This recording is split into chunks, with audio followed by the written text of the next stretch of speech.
దేవునికి స్తోత్రం. ప్రియమైన దేవుని బిడ్డలారా, వారు ఎందుకు ఆశీర్వదింపబడ్డారు? యోసేపు ఇంటి వారు ఎందుకు ఆశీర్వదింపబడ్డారు అంటే, ఎందుకు వర్ధిల్లినారు అంటే, ఎందుకు వృద్ధి చెందినారు అంటే, ఎందుకు విస్తరింపబడ్డారు అంటే కారణం వారు దేవుని సన్నిధానానికి వెళ్ళేవారుగా కనబడుతున్నారు. దేవుని సన్నిధానానికి వెళ్ళేవారుగా కనపడుతున్నారు. దేవుని యందు సంపూర్ణమైన భక్తి కలిగిన వారుగా కనపడుతున్నారు మనం పరిశుద్ధ గ్రంథాన్ని చదివినప్పుడు. అందుకే వారు ప్రబలినారు, వారి కుటుంబం విస్తరింపబడ్డది, వారి కుటుంబాలు ఆశీర్వదింపబడ్డాయి, వారి కుటుంబాలు బలముగా ఎదిగినాయి. దేవుడు వారిని ఆశీర్వదించినాడు అని చెప్పబడి ఉన్నది. మనము కూడా దేవుని సన్నిధానములో బలముగా ఎదిగే వారముగా ఉండాలి. మన కీడు అంతా పోవాలంటే ఫస్ట్ దేవుని వాక్యాన్ని చక్కగా విని దాని ప్రకారం నడుచుకునే వారముగా ఉండాలి. రెండవది, దేవుని సన్నిధానంలో మనం ఆశీర్వదింపబడాలన్నా ఈ కీడు తొలగిపోవాలంటే దేవుని సన్నిధానములో గడిపే వారముగా ఉండాలి. దేవుని స్తోత్రం. వాక్యాన్ని వింటే కీడుని యొద్దకు రాదు. మందిరానికి వెళితే కీడుని యొద్దకి రాదు. అది గుర్తెరగాలి. అది గుర్తెరగకుండా నా ఇంట్లో శోధన ఉంది, నా ఇంట్లో బాధ ఉంది, నా ఇంట్లో కష్టం ఉంది, నా ఇంట్లో కన్నీరు ఉంది, నా ఇంట్లో కలత ఉంది, నా ఇంట్లో శోధన ఉంది, నా ఇంట్లో ఇటువంటి బలహీనమైన దుష్ట శక్తులు ఉన్నాయి, నా ఇంట్లో ఇటువంటి మాంత్రిక సంబంధమైన ఉన్నవి, నా ఇంట్లో ఇటువంటి చేతబడి సంబంధం ఉన్నవి అని మనం అనుకుంటున్నప్పుడు ఒక్కసారి గుర్తెరగాలి. నువ్వు సంపూర్ణంగా దేవునితో కట్టబడుతున్నావా? కట్టబడితే ఇవేవి నీ యొద్దకు రావు, ఏవి నీ యొద్దకు రావు అంటాడు. దేవునికి స్తోత్రం. ఒకసారి ఈ యోసేపు వాళ్ళ నాన్న దగ్గరికి పోతున్నాడు. యోసేపు నాన్న పేరు ఏం పేరు? యాకోబు. యాకోబు చాలా ముసలుడు అయిపోయినాడు. కంటి చూపు కూడా తగ్గిపోయింది. మంచంలో బెడ్ రెస్ట్లో ఉన్నాడు. ఈ యాకోబు మరణ దినాలు సమర్పించినాయని యోసేపుకు తెలిసినది. యోసేపుకు పోయి వేరే వాళ్ళు చెప్పినారు, అయ్యా మీ నాన్న వృద్ధాప్యం అయిపోయి చనిపోయే స్థితిలో ఉండు, ఒకసారి వచ్చి చూసిపో అని అన్నాడు. యోసేపు ఏం చేసినాడు? తన ఇద్దరి పిల్లలను తీసుకొని తన తండ్రి అయిన యాకోబు దగ్గరికి వస్తున్నాడు. వస్తున్నప్పుడు యాకోబుకి తెలియపరిచినాడు. ఈ యొక్క ఎవరికి? యాకోబు తెలియపరిచినాడు, అయ్యా మీ చిన్న కుమారుడు యోసేపు వస్తున్నాడు అని అనగానే అతనికి ఏమైపోయింది? ఒక కొడుకు చాలా రోజుల తర్వాత వస్తున్నాడంటే వృద్ధాపంలో ఉన్న తండ్రికి చాలా సంతోషం, ఆనందం ఉంటుందా లేదా? ఇప్పుడు మన ఇంటికి అమ్మోళ్ళు వస్తున్నారంటే ఎట్లుంటుంది? ఆనందం. ఎప్పుడు వస్తారు? ఎన్ని గంటలకు వస్తారు? బస్సు ఎక్కినరా లేదా? వాళ్ళు ముసలిళ్ళైనా సరే కరెక్ట్గా ఎక్కినరా లేదా? ఇంటికి వచ్చి చేరేదాకా మనకేముంటుంది? గాబరగా ఉంటే టెన్షన్ ఉంటుంది. వారి దగ్గరికి వచ్చి మన కంటికి కనపడ్డప్పుడు చెప్పలేనంత ఆనందం. మా నాన్న వచ్చిండు, మమ్మ వచ్చింది, మా నాన్న వచ్చిండు, మమ్మ వచ్చింది. మన ముఖంలో ఏముంటుంది? ఒక ఆనందం ఉంటుంది. మన ముఖంలో ఏముంటుంది? ఆనందం ఉంటుంది. అంతేనా? ఒకవేళ తండ్రి ముసలోడైండు, పెళ్ళిళ్ళు అయ్యి పిల్లలు అయిపోయాను, నాన్నకు బాగలేదు, నేను చూడాలనిపించిందమ్మా రాని ఫోన్ చేసిందనుకో, మనం వచ్చుండలేనా రేపు పొద్దున్నే శుక్రవారం రోజు 10 గంటలకు అంతా వస్తానమంట ఫోన్ చేస్తాం. అప్పుడు తల్లిదండ్రులకి ఎట్టుంటుంది? ఒక ఆనందం ఉంటుంది. ఆ అమ్మాయి బయలుదేరిందా లేదా, వచ్చానన్నది ఫోన్ చేయలేదే. వచ్చేదాకా తండ్రికి ఎట్టుంటుంది? వచ్చేదాకా ఎట్టుంటుంది? ఇప్పుడు రామకృష్ణయ్యకి ఫోన్ చేసిందనుకో సుకన్యమ్మ, నేను వచ్చుండాలి రేపు మడినాటాలు రానిందనుకో, ఏమంటాడు? వచ్చాలి రేపు పొద్దున్నే వచ్చాలి, రాజబాబుతో బండ్లు ఎక్కువని వచ్చాలి. 10 గంటలకు వచ్చానన్నాడు, 11 అయింది, ఇంకా అమ్మాయి రాలేదే, ఇక్కడ మడినాటాలే. ఏందబ్బా ఫోన్ చేసి ఫోన్ ఎత్తలా, ఫోన్ పోవటంలా, బయలుదేరినరా లేదా? వచ్చి ముఖము కనపడేదాకా ఎట్టుంటుంది? టెన్షన్. కనపడుతుండగానే ఆనందం. అలాగనే ఈ యాకోబుకి యోసేపు వస్తున్నాడు, తన పిల్లలతో వస్తున్నాడు అనగా అతనికి ఏమొచ్చిందంట? బలం వచ్చింది. ఏమొచ్చింది? బలం వచ్చింది. నా కొడుకు, నా కుమారుడు నా ఎద్దకు వస్తున్నాడని తెలిసి బలముతో పడుకొని పడకలో ఉన్న వ్యక్తి లేచి కూర్చున్నాడట. ఆడంటాడు, కింద అంటాడు ఆ మాట అంటాడు, సమస్త కీడు నుండి నన్ను తప్పించిన దూత అని ఉంది. యాకోబు అంటాడు, సమస్త కీడు నుండి నన్ను తప్పించి ఇంతవరకు కాపాడుకుంటూ నన్ను ఇంతవరకు పోషించుకుంటూ వచ్చిన వ్యక్తి దేవుడు అనే పదమే అక్కడ. ఈ యాకోబుని దేవుడు ఏం చేసినాడంట, సమస్త విధమైన కీడు నుండి తప్పించుకుంటూ వచ్చినాడు, సమస్త విధమైన బాధల నుండి తప్పించుకుంటూ వచ్చినాడు, సమస్త విధమైన శోధనలు కన్నిటి నుంచి తప్పించుకుంటూ వచ్చినాడు.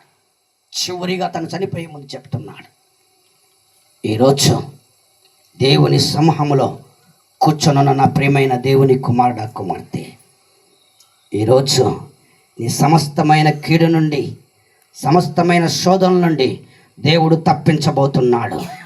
అది ఏ శోధనైనా కానీ తప్పించబోతున్నాడు, ఏ బాధ అయినా కానీ తప్పించబోతున్నాడు, ఎటువంటి ఇబ్బంది అయినా కానీ తప్పించబోతున్నాడు, ఎటువంటి అపాయమైనా కానీ తప్పించబోతున్నాడు, ఎటువంటి శరీర బలహీనత అయినా కూడా దేవుడు తప్పించబోతున్నాడు, ఎటువంటి ఆర్థిక పరమైన డబ్బు పరమైన సమస్య ఉన్నా తప్పించబోతున్నాడు, విడిపించబోతున్నాడు.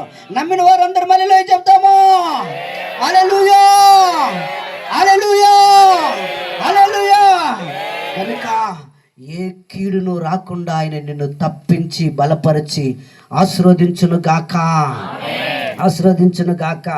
ప్రేమైన దేవుని బిడ్డలారా, దేవుని సమూహములో, దేవుని సన్నిధానములో ఈ యోసేపు ఇంటి వారు దేవునితో, దేవుని మందిరముతో అంటుకట్టబడ్డందువలన వారు ఏం చేసినారు, బలముగా ఆశీర్వదింపబడ్డారు. ఏ కుటుంబం అయితే దేవునితో, దేవుని మందిరముతో కలిసి ఉంటారో వారు ఆశీర్వాదకరంగా ఉంటారు. రెండవది, ఏ కుటుంబం అయితే ఒక మంచి దైవ సేవకునితో, ఒక మంచి దైవత్వము కలిగిన వ్యక్తితో సంబంధం కలిగి ఉంటారో క్షేమముగా ఉంటారు, ఆశీర్వాదకరంగా ఉంటారు. సమూయేలు అంటాడు, మీరందరూ రండి, నేను మీకోసం ప్రార్థన చేస్తా. సమూయేలు దగ్గరికి అందరూ ప్రజలందరూ వెళ్తున్నారు.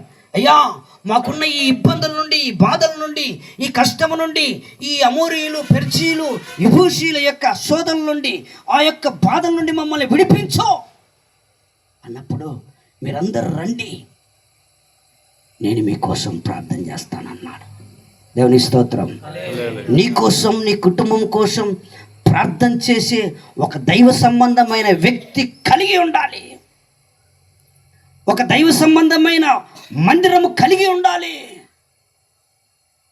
ఎందుకు మనం అలాగే ఉంటున్నామంటే, మనం సరిగా మందిరానికి వెళ్ళాం, రెండోది సరిగా ప్రార్థన చేసుకోం, సరిగా దైవ సేవకునితో ఆత్మ సంబంధమైన బంధము కలిగి ఉండము, ఆత్మ సంబంధమైన బంధము కలిగి ఉండము. దానివల్లే మన పరిస్థితి ఎక్కడేసిన గొంగలి అక్కడే ఉంటుంది, ఆర్థికంగా కానీ అక్కడే నలిగిపోతుంటాం, అనారోగ్య పరిస్థితులు కూడా అక్కడే నలిగిపోతుంటాం.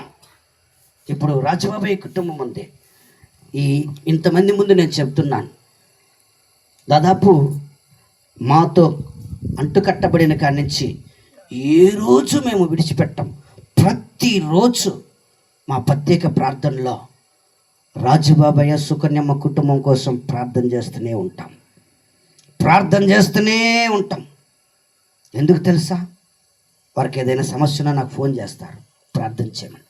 నేనేమని చెప్తా, ఆదివారం అయితే మీరు ఎక్కడికి వెళ్ళాలి, మందిరానికి వెళ్ళండి. అమ్మని అడుగుతూ ఉంటా, అమ్మ ఎట్టెట్టుంది, అమ్మగారు బాగుందా, ఆరోగ్యం బాగుందని అడుగుతూనే ఉంటాం. ఫోన్ చేసిన ప్రతిసారి అమ్మ కోసం ఖచ్చితంగా అడుగుతుంటాం.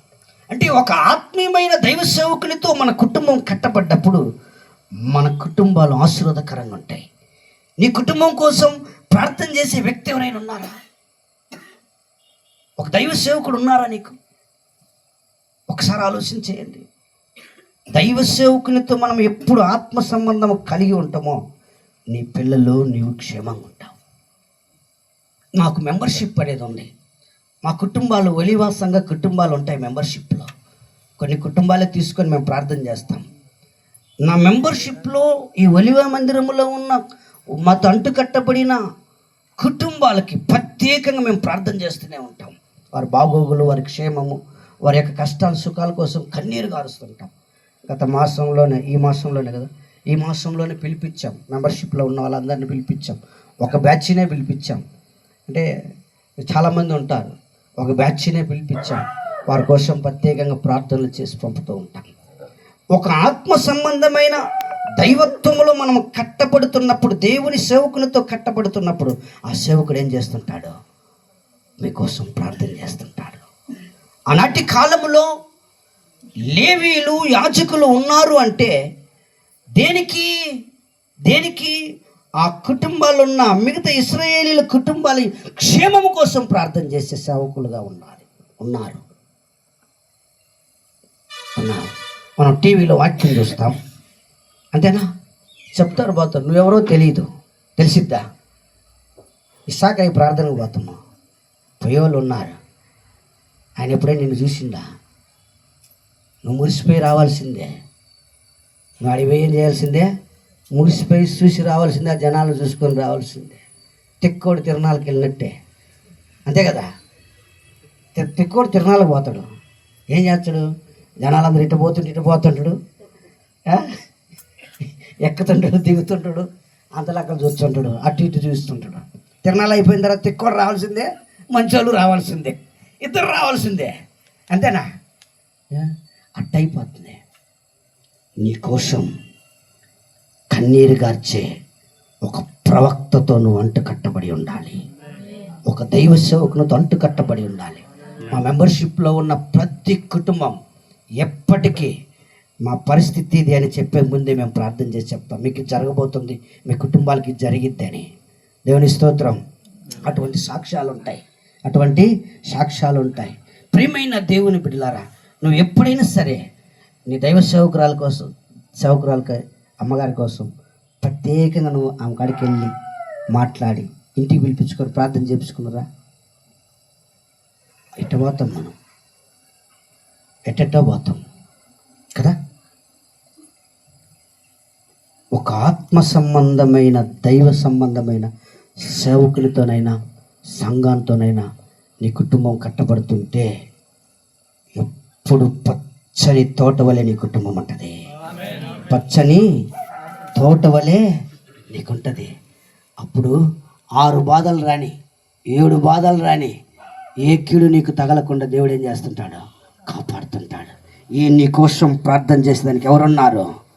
నీకోసం ప్రార్థన చేసేదానికి ఒక ఆత్మ సంబంధమైన సంఘం ఉంది, ఒక ఆత్మ సంబంధమైన దైవ సేవకుడు ఉన్నాడు, ఒక ఆత్మ సంబంధమైన దైవ సేవకురాలు ఉన్నారు.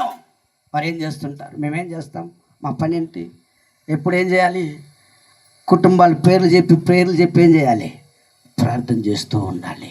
దీవించయ్యా రాజుబాబు కుటుంబాన్ని, సుకన్యమ్మని, వాళ్ళ కొడుకుని, వాళ్ళ కూతుర్ని, చిన్న కొడుకుని దీవించు ప్రభా అని ప్రార్థన చేస్తుంటాం.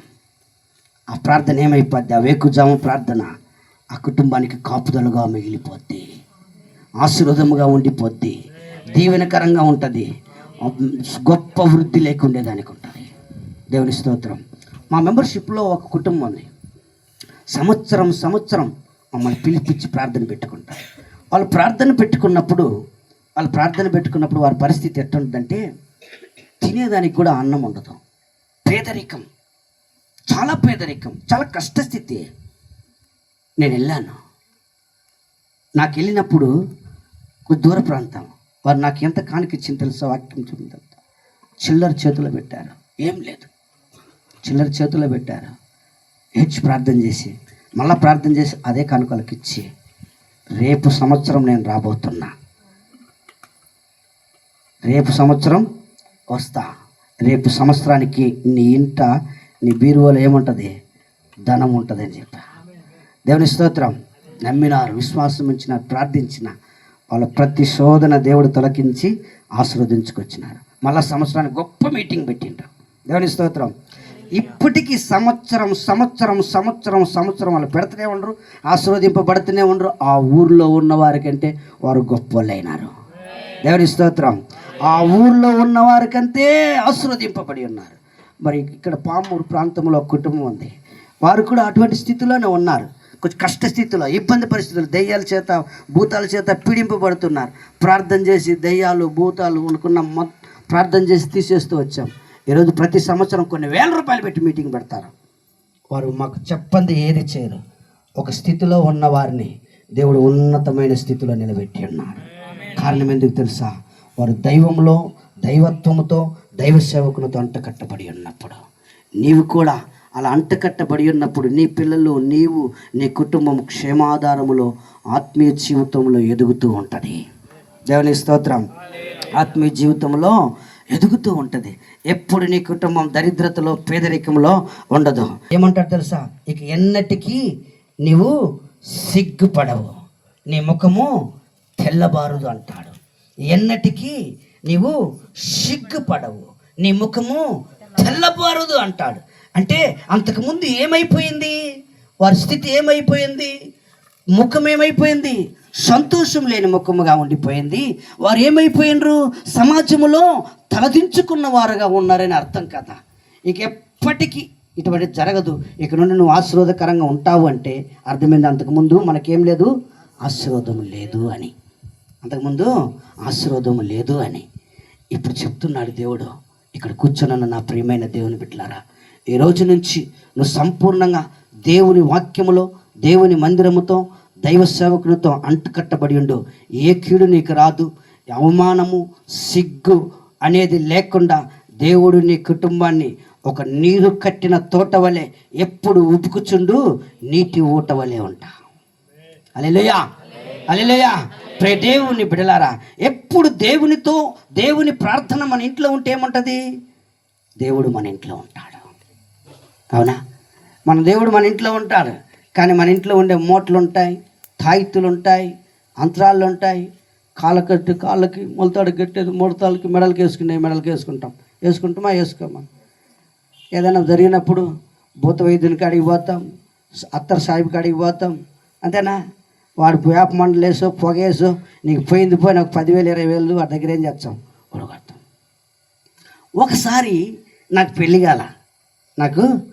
కాల, చిన్న వయసు, మనవాడి వయసు ఉంటుంది. నాకు సేవకు సమర్పించుకున్నా. ఒక ముసలాం చచ్చిపోయింది. నాతో ఉన్న పాస్టర్ గారు, పలానా చచ్చిపోయింది, పోదంపా అని ఆయనతో నేను పోయినా. ఆమెకి ఇటు తలక కట్టు కట్టిండ్రు. ఏం కట్టిండ్రు? తలక కట్టు కట్టిండ్రు. తలకాయ పగిలి చచ్చిపోయింది. నాకు అర్థం కాల. అని అడుగుతున్నా, ఆమె తలకు కట్టు కట్టింది, ఏమైంది అన్న అంటుండ్రు. ఈ పాస్టర్, అయ్యా ఆమె తలకాయకి ఎందుకు పగిలింది ఏమని అడుగుతున్నా. నీకు తెలియలే, మళ్ళీ చెప్తాలే అన్న. వేరే వాళ్ళని అడిగినా, ఎందుకు తలకాయ వెళ్ళిందంటే, ఆ ముసలామ నట్ట నడింట్లో కూర్చొని శనిక్కాయలు వలుస్తుందంట. వాళ్ళ ఇంట్లో ఏముంది? నట్ట నడింట్లో పైన మనకి ఇది ఉంటుందా లేదా, ఫ్యాన్ తగిలిచ్చేది, దానికి ఒక 3 టెంకాయలు కట్టిండ్రు. ఏం కట్టిండ్రు? 3 టెంకాయలు కట్టిండ్రు. ఎప్పుడు కట్టిండ్రు అర్థం కాలే. ఈ శనక్కాయలు వచ్చింది ముసలామ.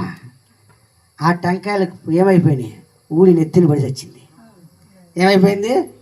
ఊడి నెత్తి. ఆ కట్టుకున్న టెంకాయలు కట్టుకున్నవి ఎప్పుడు కట్టిండ్రో అవి ఏమైపోయినాయి? నెత్తిన పడి నట్ట నడింట్లో చచ్చిపోయింది. అట్టాటివన్నీ మనం కట్టుకుంటే నడింట్లో బాగుంటుందే మనం. ఇంకో కొంతమంది అవి కడతారు. ఏంటిది? నల్లేరా, కలబంద కడతాం, నల్లేరు కడతాం. ఒక ముళ్ళు ఉంటుంది, ఏమంటారు? అది కూడా కలబంద. ముళ్ళు ఉంటుంది. నాగజీముడు కూడా కడతారు. ఒకసారి ఒకళ్ళు ప్రార్థన చేసిండ్రు, ఫోన్ చేసిండ్రు, పాస్టయ్యా ప్రార్థన చేయండి.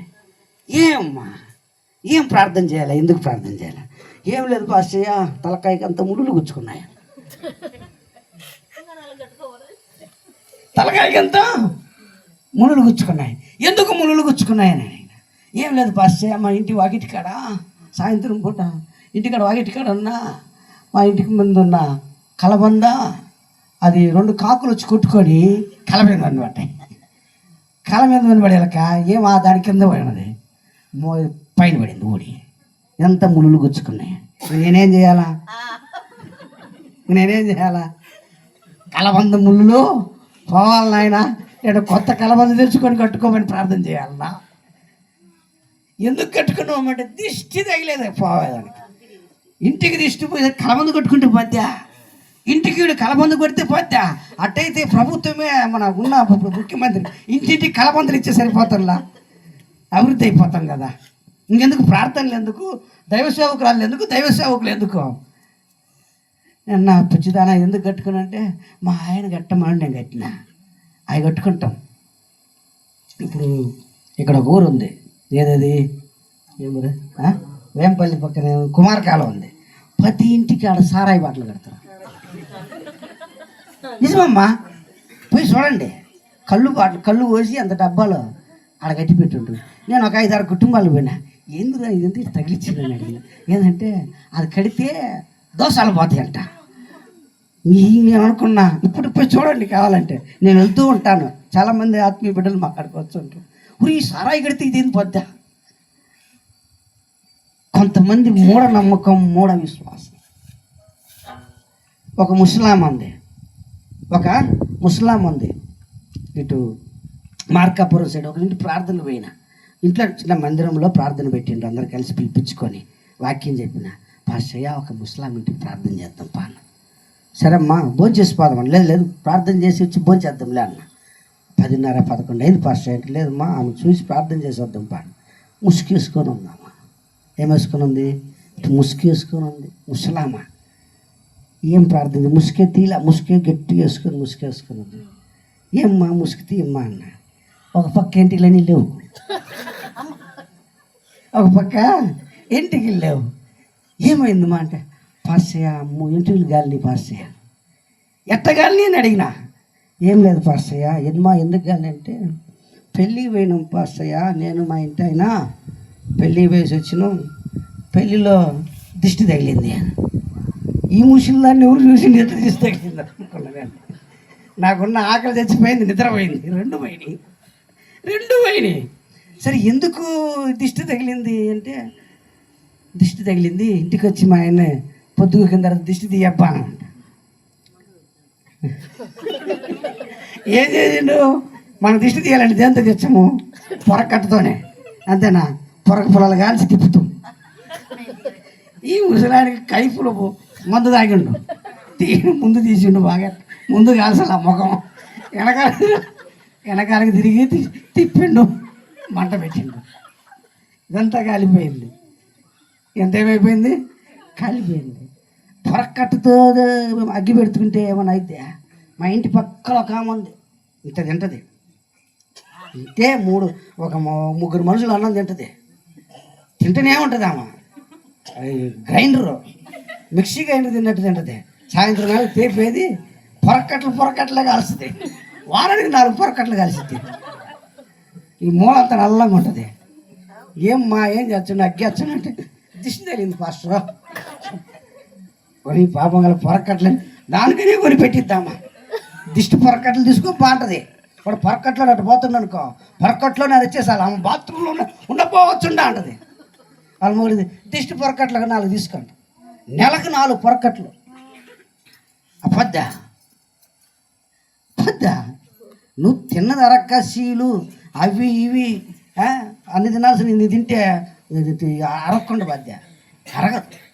మన జీవితంలో ఈ కీడు పోవాలంటే, ఈ శోధనలు పోవాలంటే, ఈ బలహీనతలు పోవాలంటే యేసునామం అనే ప్రార్థన ఉండాలి. యేసునామం అనే ప్రార్థన ఉన్నప్పుడు ఇవన్నీ ఏమైపోతాయి? దూరం అయిపోతాయి. యేసయ్యతో అంటకట్టబడి ఉండాలి, మందిరముతో అంటకట్టబడి ఉండాలి, దైవ సేవకులతో అంటకట్టబడి ఉన్నప్పుడు ఇవన్నీ పోతాయి. దేవుని స్తోత్రం, హల్లెలూయా.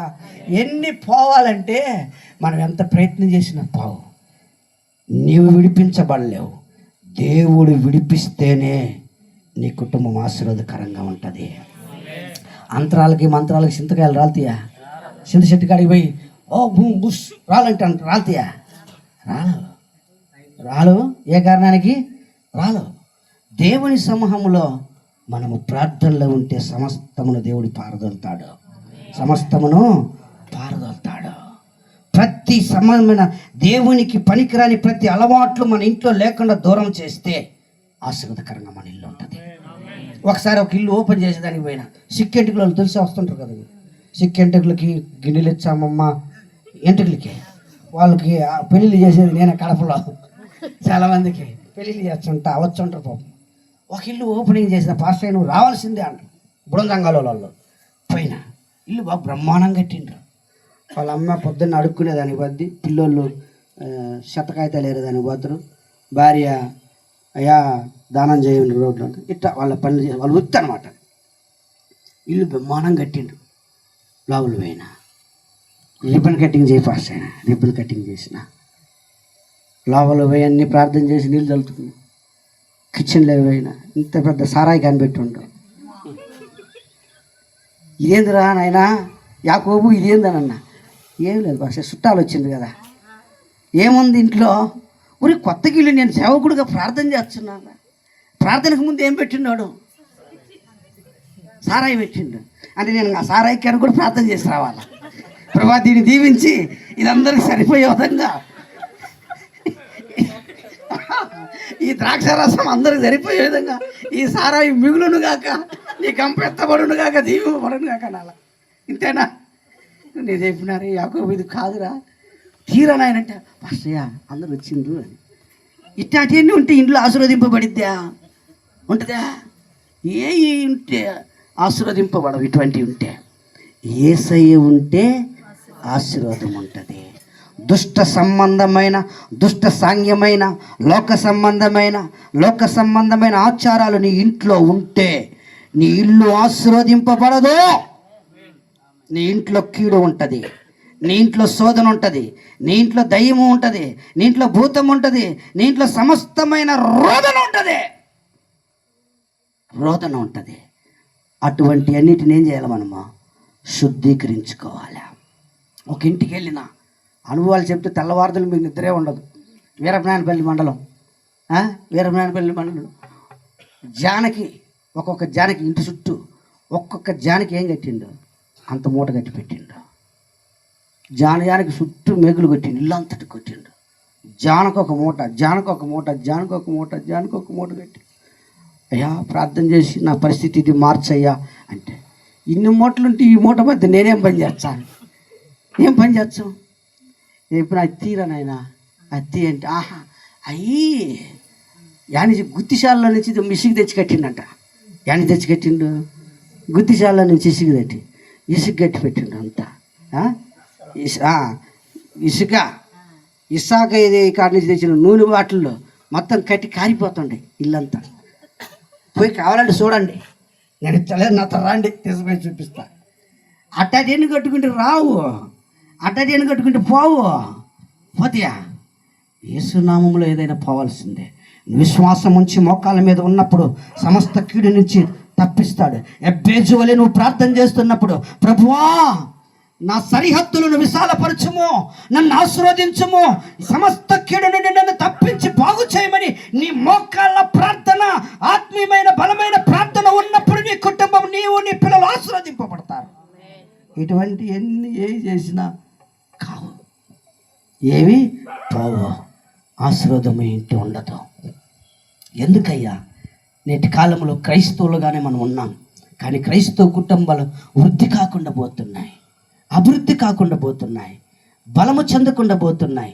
బలహీనముగానే ఎక్కడ వేసిన గొంగలి అక్కడ ఉంటున్నదంటే నేను చెప్పాను కదా, బలమైన వాక్యోపదేశం నీలో లేనందువలన, బలంగా నువ్వు మందిరములో గడపకుండా పోవటం వల్ల, రెండవది మంచి దైవ సేవకునితో ఆత్మీయ సంబంధం అంటుకట్టకుండా పోవటం వల్ల నీ ఇంటికి ఏమైపోతుంది? కీడు, శోధన, బాధ ఇవన్నీ ఏం చేస్తున్నాడు? దేవుడు తొలగించలేకపోతున్నాడు. దేవుని స్తోత్రం. ఏముంది? అడ్డు ఉంది. యాకోబు లాజరు బయటికి రావాలంటే లాజరుకి సమాధికి ఏముంది? అడ్డు రాయి ఉంది. ఏమంటున్నాడు? ఆ రాయిని, అడ్డు రాయిని ఏం చేయాలి? తొలగించాలి. తొలగించిన తర్వాత దేవుడు ఏమని పిలిచినాడు? లాజరు బయటికి రా అనగానే కట్లను విప్పుకొని ఏం చేసినాడు? లాజరు బయటికి వచ్చినాడు. దేవుని స్తోత్రం. నీవు నీ అడ్డును తొలగించుకున్నప్పుడు, నీ పాపమనే అడ్డును తొలగించుకున్నప్పుడు, నీకు సమస్తమైన శరీర సంబంధమైన అడ్డును తొలగించినప్పుడు దేవుడు నిన్ను పిలుస్తాడు, రా అనగానే ఆశీర్వాదకరమైన దీవెనలకి నీ కుటుంబాన్ని నడిపిస్తాడు. దేవుని స్తోత్రం. ఆశీర్వాదకరమైన కుటుంబముగా నిన్ను మారుస్తాడు. 4వది చెప్పి ముగిస్తా. స్టెఫను ఇంటి వారు ఉన్నారు. ఎవరాళ్ళు? స్టెఫను ఇంటి వారు ఉన్నారు. వారు ఎవరంట? నేను చదివినప్పుడు వారు చక్కగా దైవ సేవకునికి, దైవ సంబంధమైన మందిరానికి పరిచర్య చేసేవారుగా ఉన్నారంట. ఎవరాళ్ళు? స్టెఫను ఇంటి వారు ఏం చేశారంట? పరిశుద్ధులకి పరిచర్య చేసేవారుగా తమ కుటుంబాన్ని సమర్పించుకొని ఉన్నది. వారి పేరు బైబిల్లో రాయబడి ఉంది. అయ్యా, బైబిల్లో ఎన్నో కుటుంబాలు ఉన్నాయి. బైబిల్లో నూతన నిబంధన చదివినప్పుడు ఎన్నో కుటుంబాలు ఉన్నాయి. ఆకుల్లా పుష్కిల్లా కుటుంబం, వాళ్ళ ఇంట్లో ప్రార్థన కూడిక జరుగుతున్నది, అందుకే ఆశీర్వదింపబడ్డారు. స్టెఫను ఇంటి వారు ఏం చేసినారు? తమను తాము సమర్పించుకొని పరిశుద్ధులకు పరిచర్య చేయాలి, మందిరానికి పరిచర్య చేయాలి, మందిరంలో మరి పరిపూర్ణమైన పని చేసేవారుగా వారు సమర్పించుకున్నందువలన వారు ఆశీర్వదింపబడిన వారుగా మిగిలిపోయినారు. నీ కుటుంబం ఎక్కడుంది? ఎవరికి పరిచర్య చేస్తుంది? ఎవరి మధ్య నివాసం ఉంటున్నావు? ఎవరితో అంటుకట్టుపడి ఉన్నావు? ఒక్కసారి నేను పరీక్షించుకో. ఈరోజు రాత్రి దేవుని సమూహంలో, దేవుని సన్నిధిలో నీ సమస్త కీడుని తొలగించేదానికి పరిశుద్ధాత్మ దేవుడు దిగి రాబోతున్నాడు.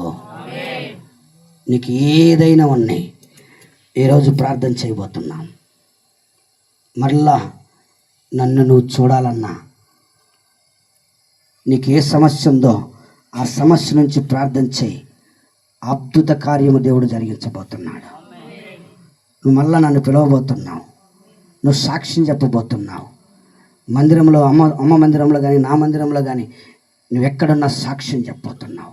మోకరిద్దామా? ప్రార్థన చేద్దాం. మోకరిద్దామా? ప్రార్థన చేద్దాం. ఉన్న రీతిగా మోకరించు. ప్రార్థన చేయబోతున్నా. మోకరించు. ప్రార్థన చేయబోతున్నా. మోకరించు. ఒక్క 5 నిమిషాలు ఆరాధన చేయబోతున్నా.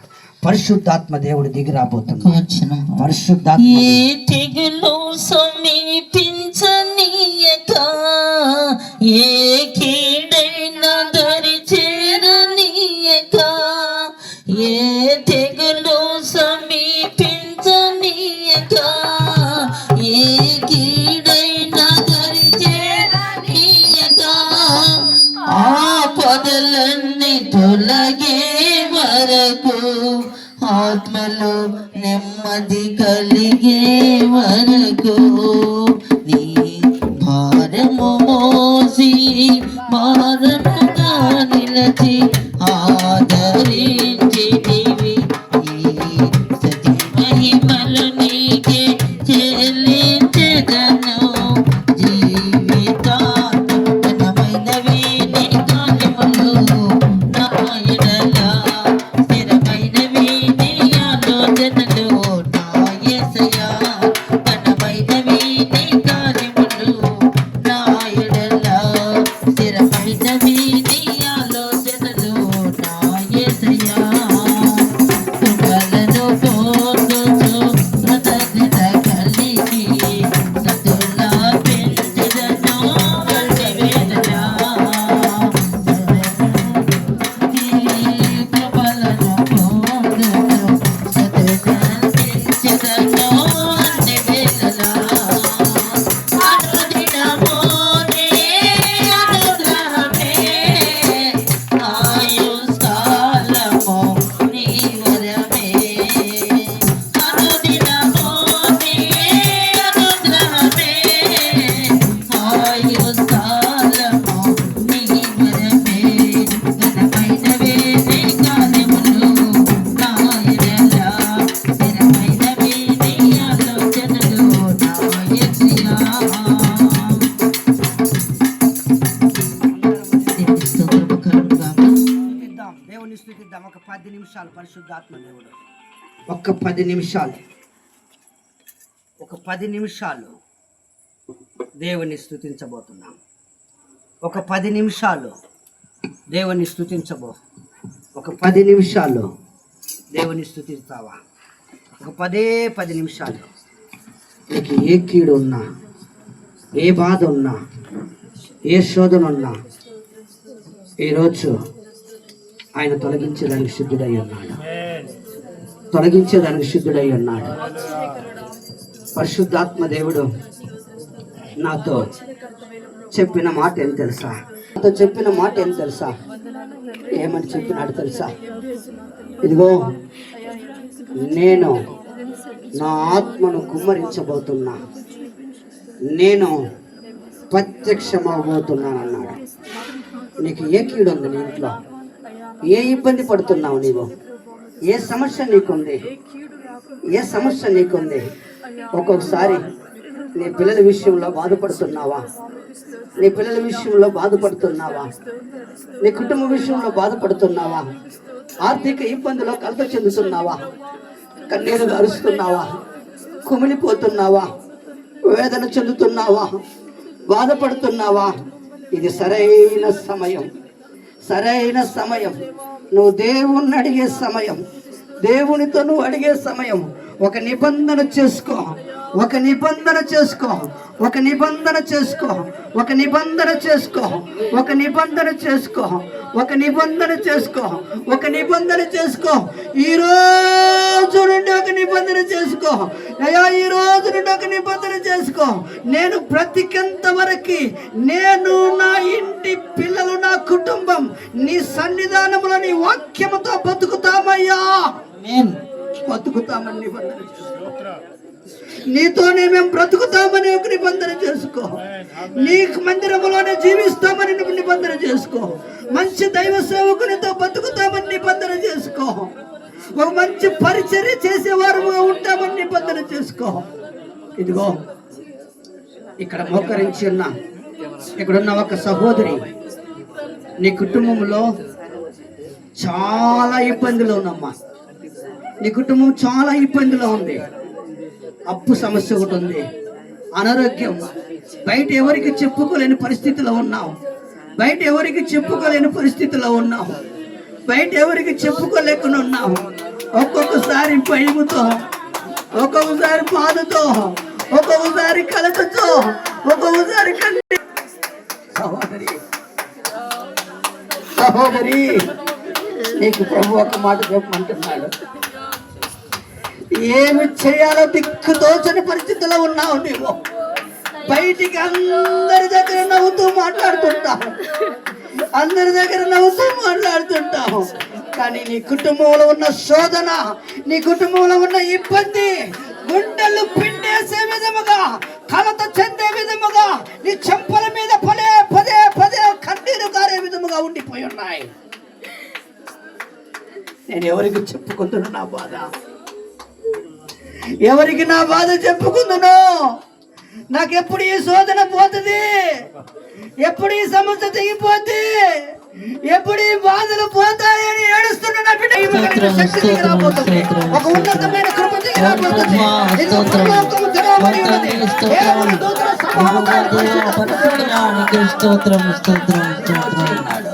ప్రార్థన చేసి యాచించగానే నీ బాహుబలము చూపించినావు. ప్రార్థన చేసి యాచించగానే నీ బాహుబలము చూపించినావు. నీ ప్రదేశతనే చూచుటకై నారాజుగా నీవు